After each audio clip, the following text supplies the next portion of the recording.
cinta, damai sejahtera, kesabaran, kemurahan, kebaikan, kesetiaan, kelemah lembutan, penguasaan diri. Shalom adik-adik, apa kabar semuanya? Kita berjumpa kembali dalam ibadah online 3G Kids Gereja Sidar Pemulihan Kupang. Apa kabarnya Kak Ivon? Baik-baik kayaknya. Adik-adik semua mari bersemangat. Kita akan memulai ibadah kita. Adik-adik semua bersiap, berpakaian yang rapi, yang cantik dan yang ganteng. Dan mari bersama-sama kita beribadah, memuji dan menyembah Tuhan. Sebelum kita mulai ibadah kita, ayo adik-adik, kakak jemput adik-adik bangkit berdiri dan kita akan nyanyikan yel-yel kita. Ayo semangat. 3G Kids go glow and go, 3G Kids go glow and go, 3G Kids go glow and go, go glow and go. 3G Kids go glow and go, 3G Kids go glow and go, 3G Kids go glow and go, go glow and go. 3G Kids go glow and go, 3G Kids go glow and go, 3G Kids go glow and go, go glow and go. Sekali lagi. 3G Kids go glow and go, 3G Kids go glow and go, 3G Kids go glow and go, go glow and go. 3G itu adalah grow, glow and go. Grow bertumbuh dalam firman Tuhan, Glow bersinar seperti karakter Kristus, dan go pergi bersaksi bagi Kristus. Dan kids untuk K, konsentrasi selama beribadah. I, ikuti lagu dan gerakan dengan sukacita, D, dengarkan firman Tuhan dengan sungguh-sungguh. dan S, semangat sampai ibadah selesai. Yeay! Nah adik-adik, sebelum kita memulai ibadah kita, mari bersama-sama kita berdoa kepada Tuhan. Mari adik-adik semua kita lipat tangan kita, tutup mata kita, dan kita berdoa kepada Tuhan. Terima kasih Tuhan Yesus buat penyertaan-Mu bagi setiap anak-anak 3G Kids Tuhan. Kami bersyukur sebab penyertaan-Mu sempurna di dalam hidup setiap kami. Terima kasih buat penyertaan-Mu sepanjang minggu ini Tuhan. Dan pada hari ini kami akan beribadah, memuji, menyembah Engkau. Engkau menjamah hati setiap anak-anak 3G Kids. Biarlah lewat ibadah ini anak-anak 3G Kids semakin mengasihi Engkau di dalam nama Tuhan Yesus. Haleluya. Amin. Nah adik-adik, pada minggu sebelumnya kita merayakan hari Pentakosta di mana Roh Kudus dicurahkan bagi kita semua. Nah adik-adik tahu apa saja buah-buah Roh Kudus? Apa saja Kak Ivon? Pasti Kak Ivon tahu kan? Tahu dong. Tahu. Nah adik-adik, Angel dan Kak Ivon punya lagunya. Mari adik-adik semua kita bersukacita bersama-sama, kita memuji Tuhan. Kita nyanyikan lagu Buah-buah Roh Kudus. Ayo bersama semuanya.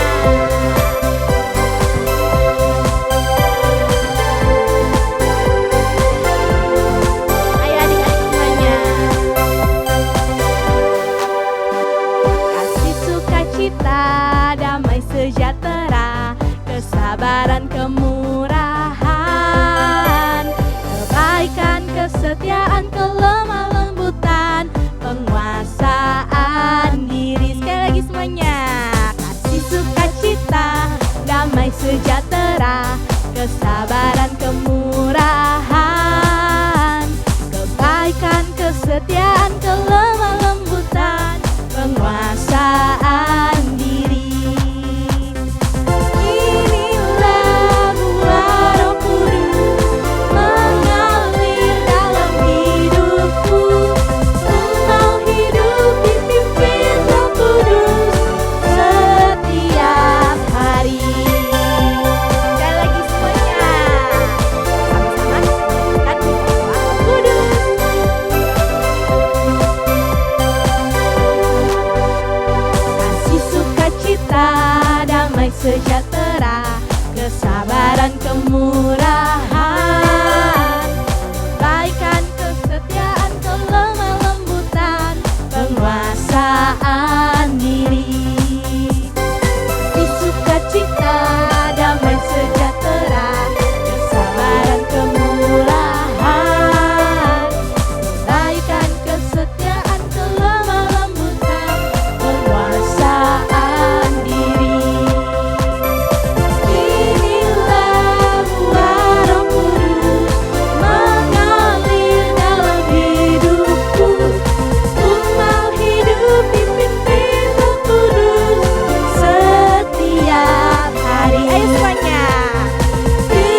terus memuji Tuhan sebab kita anak-anak zaman now.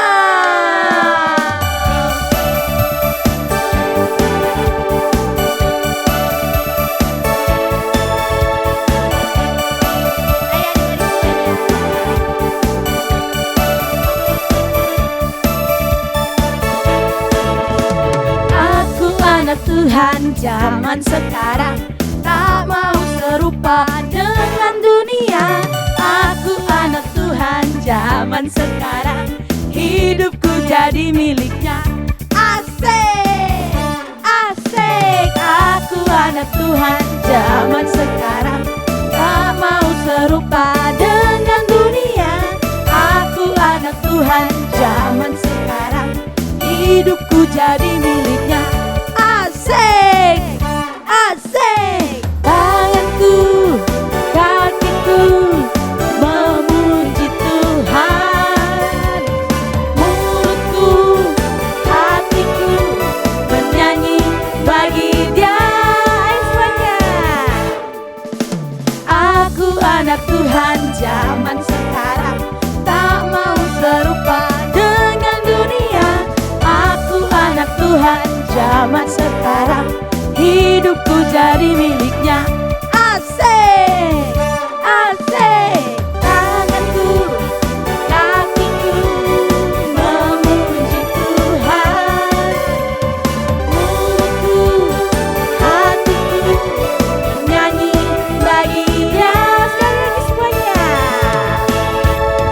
Tanganku, kakiku memuji Tuhan. Mulutku, hatiku menyanyi bagi Dia. Aku anak Tuhan zaman sekarang, tak mau serupa dengan dunia. Aku anak Tuhan zaman sekarang, hidupku jadi miliknya. Asik, hidupku jadi miliknya. Asik, hidupku jadi miliknya. Asik. Beri kemuliaan bagi Tuhan. Tiba saatnya kita akan memberi persembahan. Mari adik-adik, lipat tangan kita dan kita berdoa. Bapa di surga, kami ucap syukur Tuhan Yesus untuk berkat-Mu hari ini. Tuhan Yesus, kami sudah memuji, muliakan nama-Mu Tuhan. Sekarang kami akan memberikan persembahan Tuhan. Kau memberkati setiap persembahan agar berguna bagi pelayanan di gereja kami. Di dalam nama Yesus kami siap memberi. Haleluya. Amin.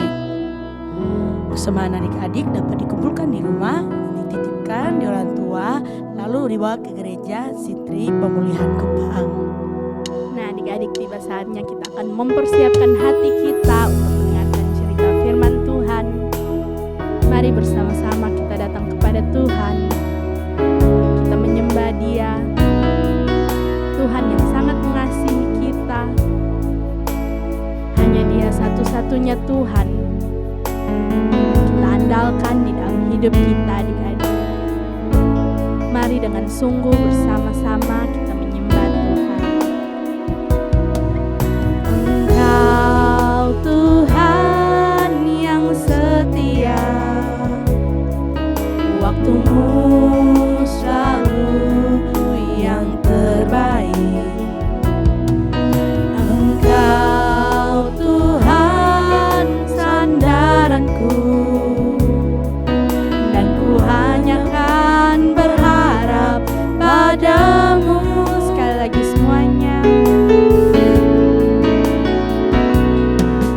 Engkau Tuhan yang setia, waktumu selalu yang terbaik. Engkau Tuhan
Shalom, apa kabar anak-anak yang di rumah? Senang sekali bisa berjumpa dengan anak-anak di rumah walaupun secara online. Pak Handri berharap, Pak Handri doakan anak-anak di rumah dalam keadaan sehat, dalam keadaan kuat, dalam keadaan yang penuh dengan sukacita. Sebelum kita sama-sama mendengar dan belajar dari cerita firman Tuhan hari ini, Pak Handri mau kita sama-sama berdoa, minta pimpinan Roh Kudus sehingga kita mampu melakukannya dalam kehidupan kita. Mari semua tutup matanya, kita berdoa. Terima kasih Tuhan Yesus buat hari ini. Terima kasih buat kesempatan yang Tuhan beri untuk kami menikmati Tuhan, menikmati pembelaan Tuhan, memuji, menyembah Tuhan, dan juga boleh mendengarkan firman-Mu hari ini. Tuhan Yesus berkati hamba-Mu yang menyampaikan dan anak-anak di rumah yang mendengar, sehingga mereka memperoleh kekuatan baru dari Tuhan. Dan saat mereka melakukan firman-Mu Bapa, ada kuasa, ada kasih Allah, ada pengurapan Allah yang menyertai di sana, sehingga anak-anak-Mu mampu melakukan dengan luar biasa. Lewat kehidupan anak-anak-Mu, nama Tuhan dipuji, nama Tuhan dipermuliakan. Kami sambut firman Tuhan saat ini di dalam nama Tuhan Yesus. Amin. Nah, anak-anak di rumah, hari ini kita sama-sama belajar dari Kisah Para Rasul pasal yang ketiga, ayat 1 sampai ayat yang ke-10, dengan sebuah tema yaitu karunia Roh Kudus. Di Kisah Rasul pasal yang kedua, waktu hari Pentakosta, di mana semua orang dari seluruh penjuru dunia datang ke Yerusalem, datang beribadah di pusat ibadah di Yerusalem, di Bait Allah. Disitulah terjadi, murid-muridnya pun dipenuhi dengan Roh Kudus. Dan salah satu hal yang luar biasa yang terjadi pada waktu itu, murid-murid Tuhan Yesus mampu berbicara berbagai macam bahasa yang ada pada waktu itu. Nah, Alkitab mencatat ada 16 bahasa yang mereka bisa bicara, dan mereka langsung menyampaikan itu kepada begitu banyak orang yang datang ke Yerusalem di Bait Allah dari berbagai macam bangsa. Dan waktu itu murid-murid dipenuhi dengan Roh Kudus. Mereka seperti ada lidah-lidah api di kepala mereka, dan mereka berbicara dengan berbagai macam bahasa. Wow, ini luar biasa karena murid-murid tidak pernah kursus bahasa-bahasa itu, tapi mereka mampu berbahasa dengan berbagai macam bahasa. Dan setiap pembicaraan yang dilakukan oleh murid-muridnya selalu berbicara tentang perbuatan-perbuatan Allah yang besar. Nah, apa perbuatan-perbuatan Allah yang besar? Itu semua dinyatakan di dalam pribadi Yesus, dalam pelayanan Yesus 3,5 tahun. Itulah seluruh perbuatan-perbuatan Allah yang besar. Yesus melayani, Yesus menyembuhkan yang sakit, Yesus membangkitkan orang mati, Yesus memulihkan kehidupan, Yesus mati di kayu salib untuk menebus dosa manusia, Yesus bangkit pada hari yang ketiga, dan Yesus naik ke surga, duduk di sebelah kanan Allah Bapa, dan akan kembali ke dunia untuk menjemput orang-orang percaya. Itulah seluruh perbuatan-perbuatan Allah yang besar yang disampaikan oleh murid-murid dengan berbagai macam bahasa. Nah, anak-anak itu luar biasa. Jadi waktu kita dipimpin oleh Roh Kudus, maka kehidupan kita mampu mencengangkan, mampu membuat orang terheran-heran. Karena pada waktu itu di Yerusalem, khususnya di Bait Allah, orang terheran-heran dan orang takjub. Wow, murid-murid bisa berbagai macam bahasa dan menceritakan tentang kebesaran Allah. Nah, hari ini kita mau belajar tentang satu peristiwa yang masih ada terjadi di Bait Allah. Jadi Petrus dan Yohanes mau pergi ke Bait Allah untuk berdoa. Mereka mempunyai waktu untuk mereka datang dan berdoa kepada Allah, kepada Tuhan. Nah, waktu jam 3 petang, artinya sudah mulai sore, mereka mau pergi ke Bait Allah dan berdoa. Tetapi waktu mereka sampai ke Bait Allah, di salah satu gerbang Bait Allah atau namanya Gerbang Indah, mereka bertemu dengan seorang yang lumpuh. Nah, anak-anak tahu orang yang lumpuh itu orang yang tidak bisa berjalan. Nah, ternyata kelumpuhan yang dia alami ini ternyata dari lahir. Waktu dia lahir ternyata dia sudah tidak bisa berjalan. Nah, anak-anak di rumah waktu itu medis pun terbatas, kesehatan pun belum memadai, sehingga untuk menyembuhkan secara medis orang yang lumpuh itu sangat-sangat tidak mungkin pada waktu itu secara medis. Nah, oleh karena itu sebagai orang yang terus mau hidup, orang yang mau terus berjuang, mereka membawa si lumpuh ini ada di Bait Allah, khususnya di pintu gerbang. Kenapa? Karena pertama, berharap belas kasihan dari orang-orang yang datang beribadah, berdoa di Bait Allah. Karena kita tahu orang-orang yang datang berdoa dan beribadah memiliki kemurahan hati, dan waktu mereka memiliki kemurahan hati, mereka mampu memberi sesuatu kepada si lumpuh ini untuk dia bisa bertahan hidup. Hal yang kedua, kenapa si lumpuh ini diletakkan di pintu gerbang Bait Allah?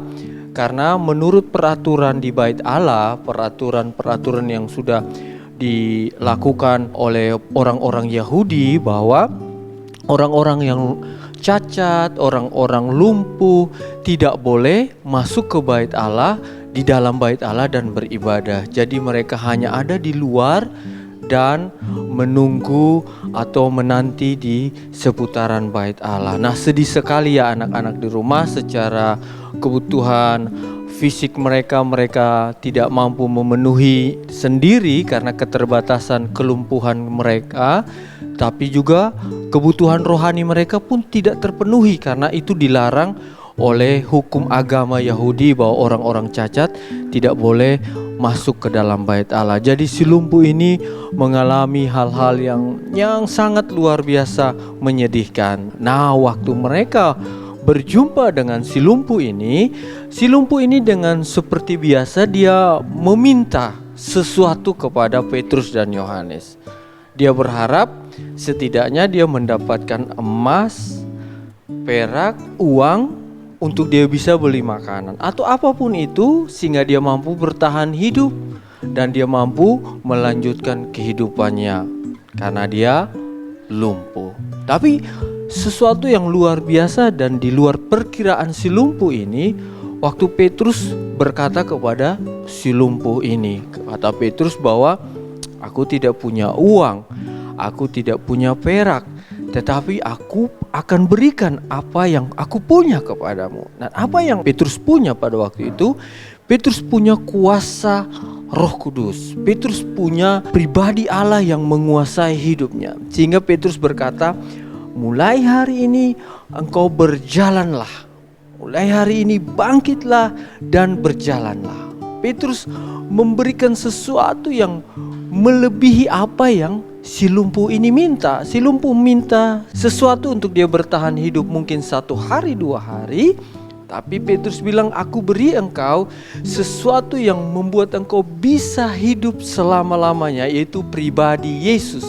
Kuasa Yesus yang mampu memulihkan, menyembuhkan, dan membalikan keadaan si lumpuh. Dan tiba-tiba dia mulai bangkit, dan mata kakinya mulai kuat, dan dia mulai berjalan. Dan bukan hanya dia berjalan, dia mulai melompat, dan dia memuji Tuhan dan berjalan bersama Petrus dan Yohanes ke Bait Allah. Nah, ini yang luar biasa anak-anak. Selama itu kita tidak tahu berapa lama dia menjadi lumpuh dan dia ada di depan pintu gerbang Bait Allah.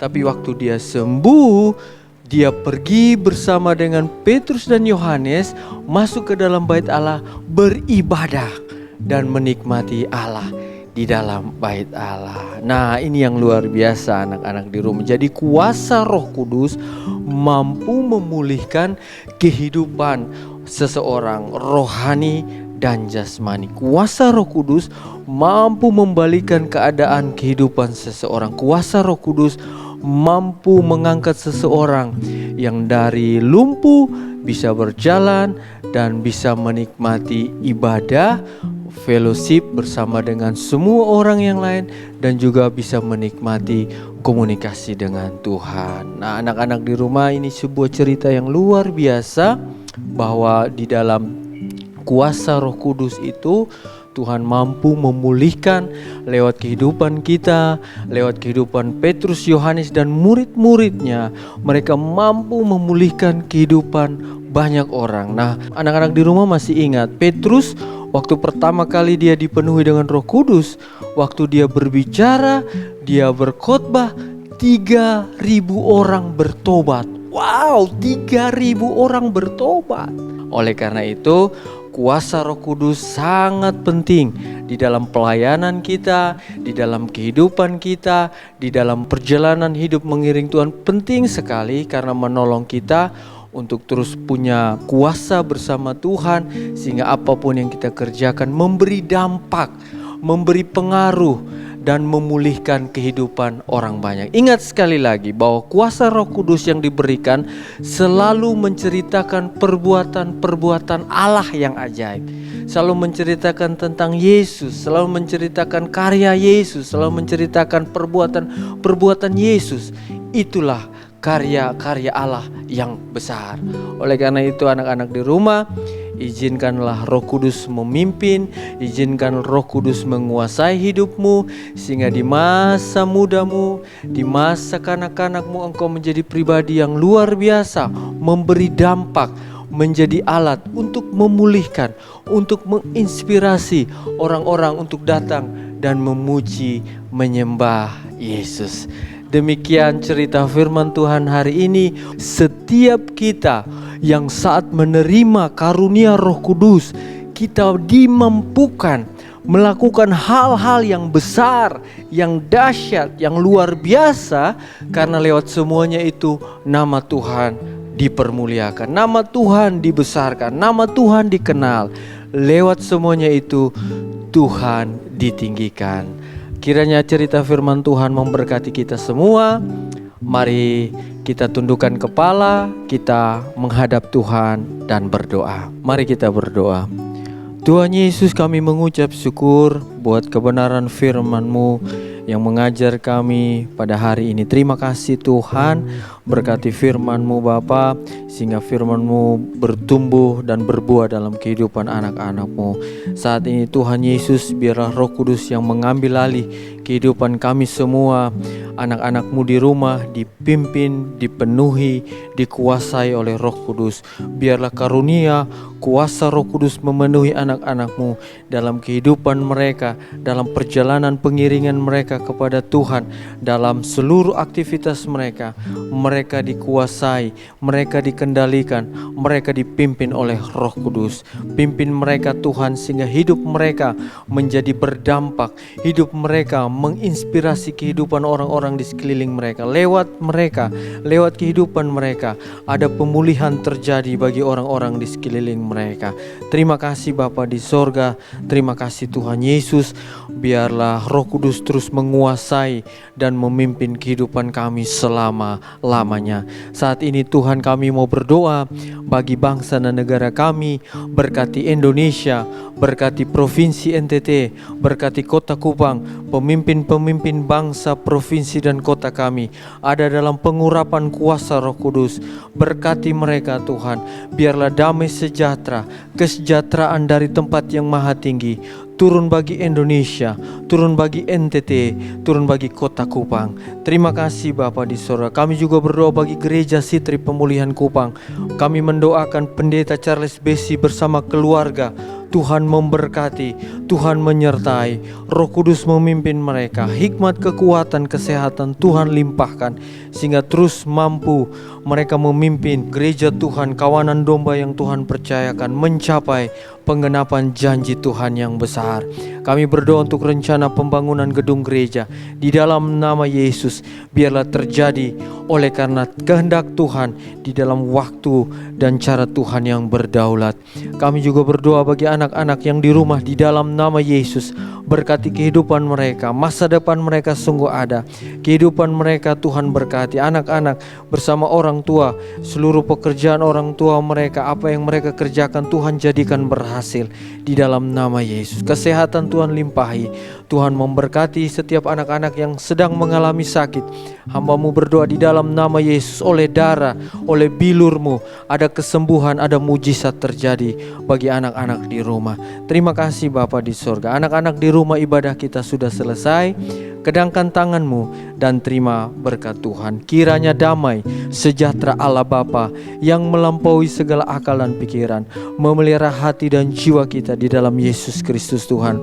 Kasih Kristus yang kekal tinggal bersama kita di dalam persekutuan dengan Roh-Nya yang kudus, menyertai kehidupan kita, menghibur, menuntun, mengajar, memimpin mulai hari ini sampai Tuhan datang kali yang kedua. Semua berkat yang besar ini kita sambut dan terima di dalam nama Tuhan Yesus Kristus. Haleluya. Amin. Baik adik-adik, kita sudah sampai di akhir ibadah kita. Jangan lupa belajar firman Tuhan kita hari ini. Setiap kita menerima kuasa untuk melakukan hal-hal yang besar bagi kemuliaan nama Tuhan. Dan adik-adik jangan lupa untuk menghafalkan ayat hafalan kita yang terambil dari kitab Kisah Para Rasul pasal yang ketiga ayat yang ke-6 yang berkata bahwa, tetapi Petrus berkata, emas dan perak tidak ada padaku, tetapi apa yang kupunyai kuberikan kepadamu. Demi nama Yesus Kristus orang Nazaret itu, berjalanlah. Dan adik-adik jangan lupa untuk mengerjakan aktivitas yang telah diberikan ya. Ibadah kita sudah selesai, adik-adik tetap jaga kesehatan dan tetap bersukacita. Sampai jumpa minggu depan. God bless you and we love you. Bye. Kasih sukacita, damai sejahtera, kesabaran, kemurahan